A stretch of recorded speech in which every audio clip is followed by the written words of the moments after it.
भगवान कृष्ण ने भागवत गीता में कुछ ऐसे संकेतों के बारे में भी बताया है जिससे आप पता लगा सकते हैं कि आपका कैसा समय शुरू होने वाला है। तो आइए जानते हैं श्री कृष्ण के द्वारा बताए गए समय से जुड़े संकेतों के बारे में। भागवत गीता में श्री कृष्ण कहते हैं कि वह समय ही है जो मनुष्य के जीवन में आने वाले सुख दुख को बताती है। साथ ही श्री कृष्ण कहते हैं कि सुख आने वाला है या फिर देख इसका संकेतकर्ता द्वारा किया जाने वाले कर्म या फिर पशु पक्षी और भक्तों के जरिए मिलने लगता है, परंतु अज्ञानतावश मनुष्य उसे जान नहीं पाता। भागवत गीता में वर्णित कथा के अनुसार एक बार नारद मुनि भगवान विष्णु से मिलने वैकुंठ धाम गए और उनसे मनुष्य के जीवन में आने वाले सुख या दैख से पहले मिलने वाले संकेतों के बारे में पूछने लगे। तब भगवान कृष्ण ने उन्हें बताया कि जब किसी व्यक्ति की आंख ब्रह्म मुहूर्त अर्थात सुबह 3 से 5 बजे के बीच खुल जाती है या फिर इस अंतराल में उसके सपने में भगवान का स्मरण हो जाए और मनुष्यों को ऐसा लगे कि कोई उसको दिशा दिखा रहा है जो उसके जीवन को समृद्धि और प्रगति की ओर ले जाएगी, तो ऐसे में मनुष्यों को जान लेना चाहिए कि उसके जीवन में समृद्धि से जुड़ी नई राहें खुलने वाली हैं जिसे पूरा करने में भगवान स्वयं उसकी मदद करेंगे। इसके अलावा जब कोई मनुष्य पूजा करता है और उसके सामने भगवान को चढ़ाए हुए फूल गिर जाते हैं तो उसे भगवान का आशीर्वाद माना जाता है और यह भी एक शुभ संकेत माना जाता है। यही नहीं, और भी कुछ ऐसी ही घटनाएं हैं जिससे मनुष्य आने वाले समय के बारे में जान सकता है।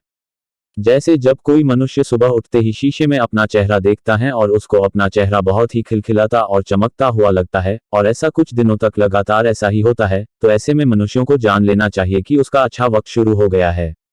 इसी से जुड़ा एक और संकेत ये भी है, यदि आप अचानक से बहुत खुश रहने लगे हैं तो इसका मतलब है कि आपके मन में भगवान का वास है और इस समय जो भी आप सोचते हैं या करना चाहते हैं वो पूरा हो जाता है। ऐसा भी माना जाता है जब आपको सपने में भविष्य में होने वाले कोई घटना पहले ही दिख जाती है तो इसे भी भगवान का संकेत मान सकते हैं कि आपके जीवन में अब कुछ अच्छा होने वाला है। ऐसी ही और भी कुछ संकेत है जो आपके जीवन में आने वाले दैख के खत्म होने और अच्छे वक्त की शुरुआत को बताता है। ऐसा ही एक और संकेत की ओर बढ़ते हैं जो कि आपके धन संबंधी समस्याओं को समाप्ति की ओर इशारा करता है। अगर सुबह सुबह आपके घर में कोई भी रिश्तेदार या अन्य कोई पैसे देकर जाता है तो ये आपके घर में लक्ष्मी के प्रवेश के बारे में बताता है और आप समझ लें कि आपके जीवन में धन संबंधी समस्याएं अब खत्म होने वाली है।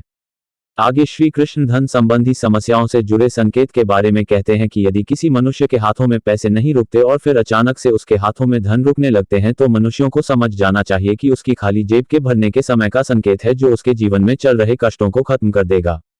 कुछ ऐसे भी संकेत है जो पशु पक्षी द्वारा भी मनुष्यों को दिए जाते हैं, जैसे कि यदि कोई बंदर आपके छत पर आम की गुठली फेंक कर चला जाए, कोई बिल्ली आपके घर में बच्चों को जन्म दे या फिर कोई पक्षी आपकी छत पर कोई चांदी की चीज छोड़ जाए, तो ये भगवान का एक संकेत है कि आपका अच्छे समय की शुरुआत होने वाली है। इसके अलावा एक संकेत हिंदू धर्म में पूजे जाने वाली गौ माता से भी जुड़ा हुआ है। यदि आपके घर के दरवाजे पर अचानक से गौ माता आना शुरू कर देती है और आपके घर से भोजन या पानी का सेवन करती है तो समझ जाए कि आपके घर पर अब भगवान की कृपा होने वाली है। इसके अलावा जब आप सुबह के समय घर से बाहर निकलते हैं और आपके सामने से कोई पानी या दूध लेकर गुजरता है तो इसे सुख समृद्धि का संकेत माना जाता है और आपके जीवन में दैख का समय अब खत्म होने वाला है। आप समृद्धि की ओर बढ़ने वाले हैं। बच्चों को भगवान का दूसरा रूप भी माना जाता है, इसलिए उनके आपके घर में आगमन को बहुत ही शुभ या भगवान का सीधे सीधे प्रवेश माना जाता है।